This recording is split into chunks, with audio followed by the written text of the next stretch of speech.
With these hands, I pushed and succeeded in closing the text of the association agreement of Ukraine with the European Union. You have won the battle of the Western Black Sea. Congratulations. You are fighting for your life. Yeah. We sympathize with you, but you also need to understand us, that we cannot use violence against our farmers. I have instructed all Polish ambassadors to work hand in hand with their Ukrainian colleagues everywhere in the world to counter disinformation. This is a colonial invasion.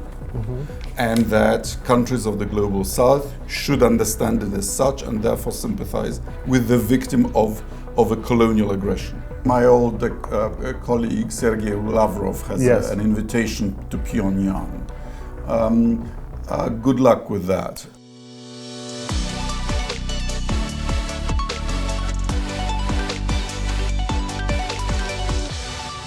Minister Radosław Sikorski, thank you so much for agreeing to the interview.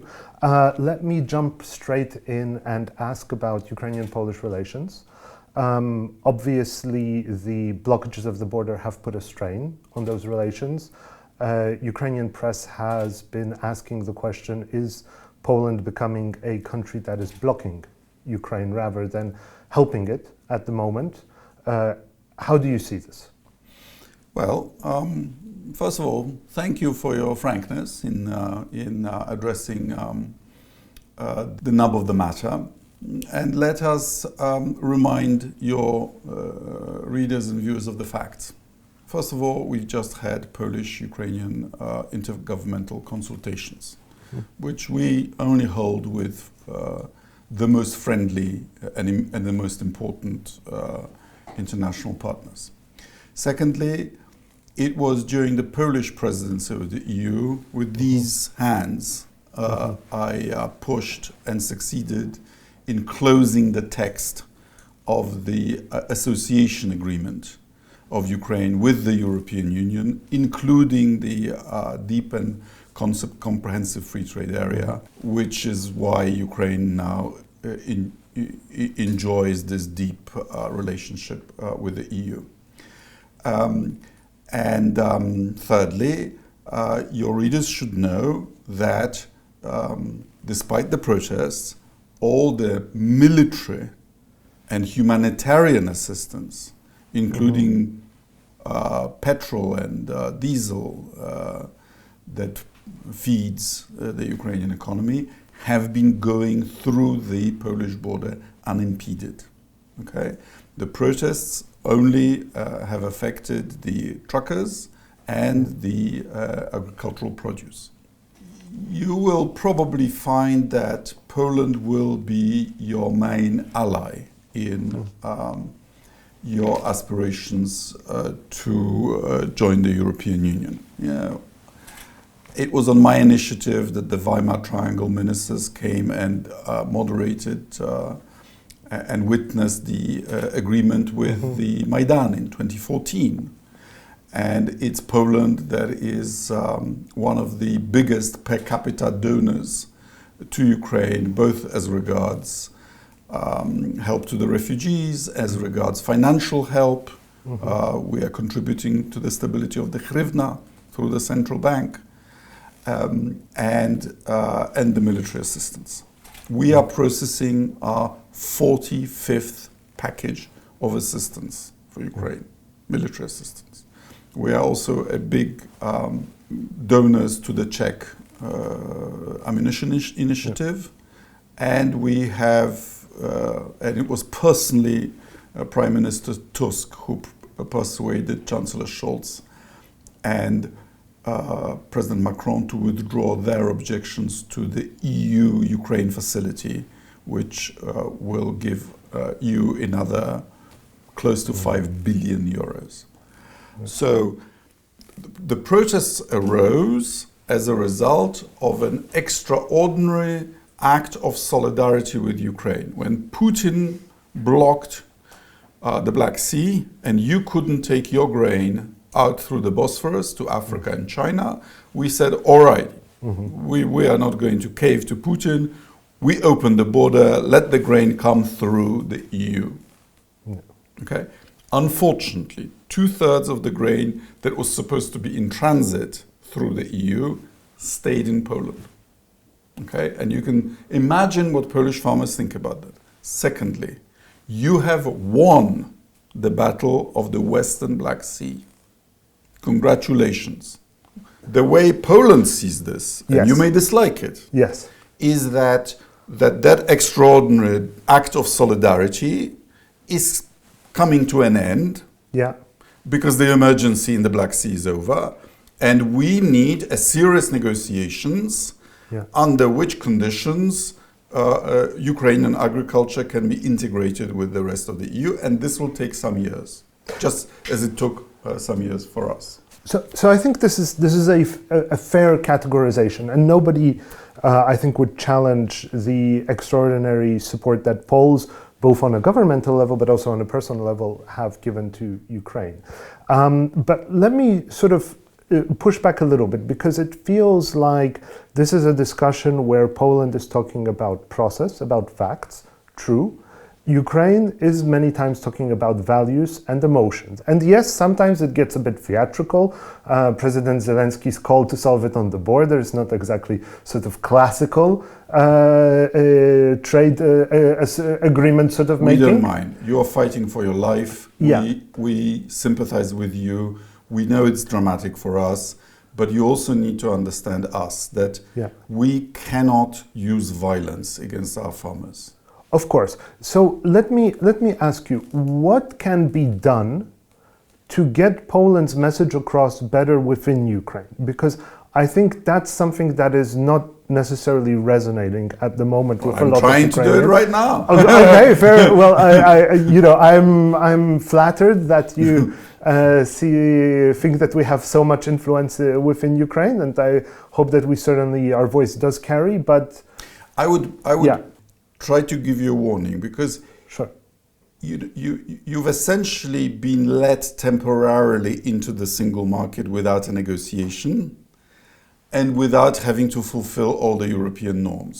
yes, So Polish farmers can't use some of the fertilizers Yeah. that your farmers use, okay? And I know it's very tempting to say, we have our foot in the door, that's the new normal, and keep it open, ajar for us. That's not how the EU negotiates, okay? fair enough. Not challenging the importance. Look, agriculture is and has been since the beginning of the European Union an extremely sort of special issue. It's a sensitive issue. That being said, farmers today are a group that is probably quite influenced by various disinformation, social media-based propaganda, I'm sure of it. and All groups are. we've just had a very loud case with the Voice of Europe. Sure, Russian propaganda doesn't want you to love Russia. As long as you hate Poland or Ukraine, that's good enough for them. Or even you're confused and angry. That's already a great result, right? Sure. So strengthening the extremes and sowing confusion is their modus operandi. How do you manage that? Well, by naming and shaming. Okay. Look, I spent years asking my Western European and Northern American colleagues why they allowed outlets such as Russia Today or Sputnik into their cable networks, into their information sphere, without their citizens even knowing that they are consuming Russian propaganda. This has changed for the good, but the seeds that were planted years ago, I'm afraid, are still bearing poisonous fruit. There is a fundamental disequilibrium. We are open societies. There are things that autocracies can do, just banning things, which we cannot do. So we need more mature, better informed citizens. We need the epistemology of gathering information in an information society, and it's not good enough. I agree. I think on the whole, Ukraine has won the information battle in the European Union. where we have jointly not won yet, and I say jointly not by accident, because I have instructed all Polish ambassadors to work hand in hand with their Ukrainian colleagues everywhere in the world, to counter disinformation. But we have not yet succeeded in the global south, as you know. That's actually fascinating. Can you say a bit more about what that means, that kind of cooperation? Polish ambassadors have called on their Ukrainian colleagues and asked them what they can do together to make the case that this is a colonial invasion and that countries of the global south should understand it as such and therefore sympathize with the victim of a colonial aggression. And I know that in some places they've been working actively, but not but in some places they have clearly failed. And one of such places, and I'm very sorry to have to say this, is the Vatican, where the Polish and Ukrainian ambassadors have worked closely, and yet we know that some of the statements from the Holy See have not been helpful. On that note, it's jumping forward a little bit, but how is it that after 2 years of full-scale war and so much evidence coming out now, Russia is no longer isolated? We see that Russian officials travel quite freely. Well, I understand that my old colleague Sergei Lavrov has an invitation to Pyongyang. Good luck with that. In the 1980s, when Poland was under martial law, General Jaruzelski also traveled to Pyongyang. Okay, but it's not just that, right? I appreciate it, but when we look at, for example, the global interest in BRICS, and the next summit is in Kazan, that's at least where it's planned, there's a lot of interest to go there. Sure, and part of the reason is that China has not sanctioned Russia is abiding by the military sanctions, but has made its infosphere full of at the disposal of the Russian narrative. And I'm afraid that some of the 19th century and 20th century colonial narratives in the global south, I'm afraid, are still believed.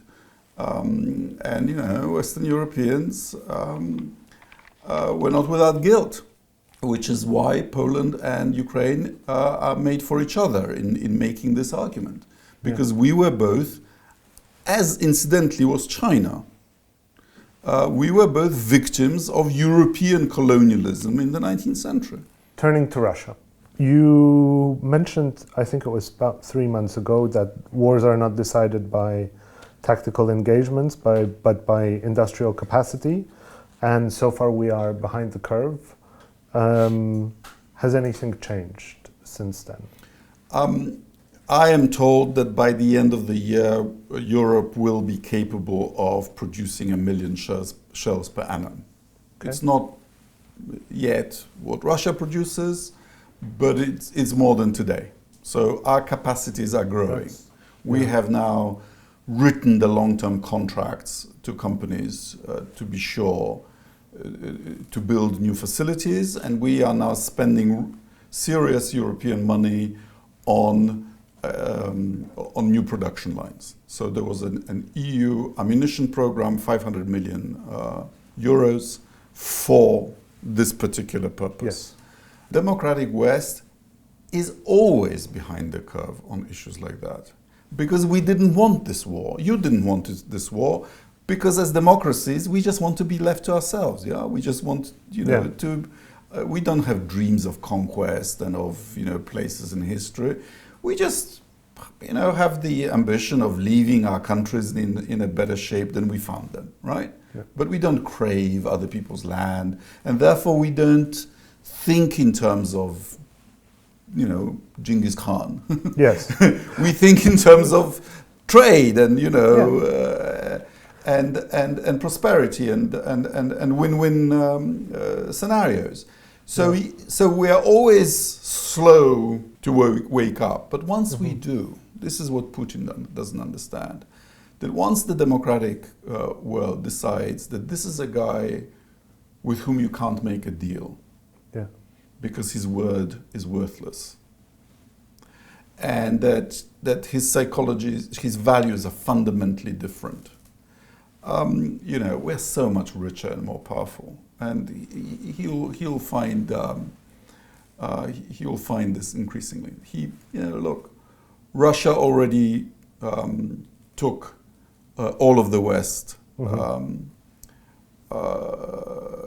as an adversary, Yeah. And lost the Cold War, and it's done it again from a smaller demographic and industrial base. Just to push on that, because the issue is that you don't necessarily pick when you have the war. Sometimes it comes to you. I think it's fair to say Sure. that Europe has woken up.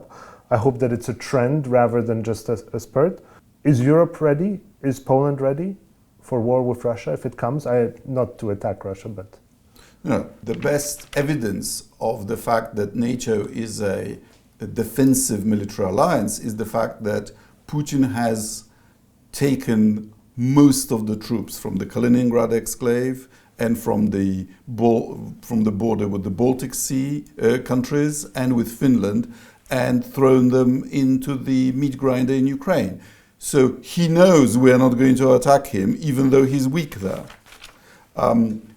So of course we are peaceable, and NATO has just gone back to basics, to mutual defense of our territory against aggression, and Putin knows that. So a lot of Western leaders said that they're with Ukraine until victory. But now in Kyiv, more and more we hear people come and say, this is already victory. You've safeguarded your sovereignty. You've held onto your territory. Is this victory? Well, I think you have to decide that. It's your democratically elected president, your parliament. It's your people who are suffering. It's your children who are being stolen. It's your citizens who are being culturally, who are under Russification. I don't think I'm in a position to tell you what you should do. We are good friends. We want to help you in this emergency, but you have to decide how long you're ready to go on. Thank you so much.